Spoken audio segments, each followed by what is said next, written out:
আজকে সন্ধ্যাবেলা একটু রেডি হচ্ছি, যাবো একটু বাড়িতে ওই জন্য। আর এখন যা গরম পড়েছে, এই গরমে তো কোনো হেয়ার স্টাইল করাই যায় না, একেবারে খোপা আর বিনুনি ছাড়া। তাই আমি এখন খোপা করে নিয়েছি, দেখো বেশিরভাগ টাইমটা এটাই করে থাকি আমি। তো এখন তো আমরা দুজনে রেডি হয়ে বেরিয়ে পড়েছি বাড়ির উদ্দেশ্যে, যেহেতু আমি বাড়ি যাব, অনেকদিন যাওয়া হয় না। এরপরে দেখো এখানে একটা চপের দোকানে আমি দাঁড়িয়েছিলাম চপ নেওয়ার জন্য, যেহেতু বাড়িতে যাচ্ছি খালি হাতে যাবো না, ওই জন্য কিছু একটা তো নিতে হবে, ওই জন্য চপ নেবো ভেবেছিলাম।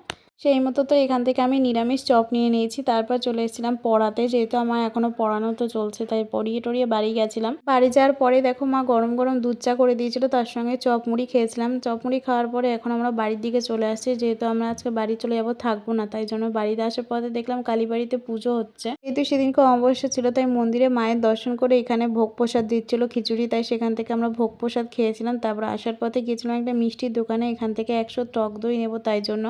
তারপরে তো চলে এসেছিলাম বাড়িতে। তো আজকে ভিডিওটা এখানে এন্ড করছি। ভিডিও ভালো লাগলে অবশ্যই লাইক কমেন্ট শেয়ার করো, অবশ্যই চ্যানেলটাকে সাবস্ক্রাইব করো। বাই।